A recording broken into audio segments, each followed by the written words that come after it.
L'hélicoptère nous amène au point de rendez-vous. Le commandant prend la manœuvre. Au même moment, sous l'océan, Immersion périscopique. ces hommes de l'ombre s'apprêtent à faire surface. Depuis le ciel, dans un sillage d'écume, le très discret périscope apparaît. Puis en un coup de barre, nous découvrons le Triomphant. Un géant d'une longueur de 138 mètres et 14 000 tonnes. C'est plus lourd que la Tour Eiffel. Son équipage s'entraîne avant le grand départ pour accomplir sa mission invisible, mais ô combien cruciale.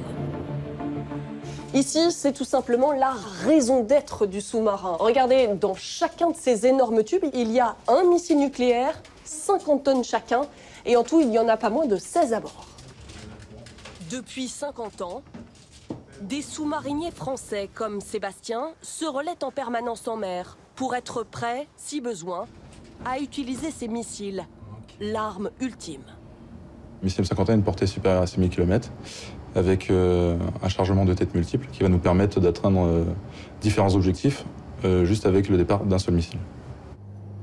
À bord, pendant 2 à 3 mois d'affilée, ces 110 hommes disparaissent au fond des mers, réduits au silence, afin que personne sur Terre ne puisse les localiser.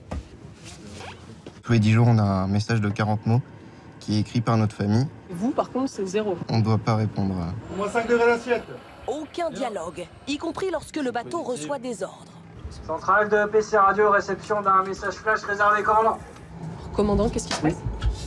J'ai reçu un message d'exercice pour faire un lancement simulé de missiles balistiques.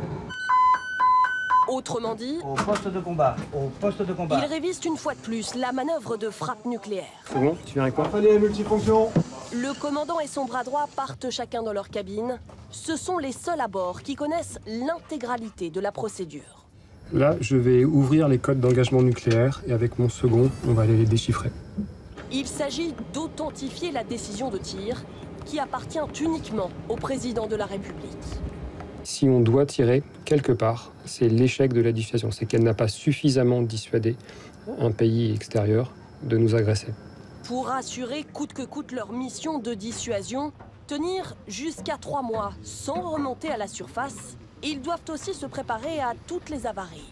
Dégagement fumée en zone milieu, au niveau de la FF3. Un instructeur simule un départ d'incendie dans un tableau électrique. Le feu, c'est l'ennemi numéro 1 à bord, dans ce dédale de couloirs et de machines. Attention aux têtes, les gars. Car l'air peut rapidement être vicié.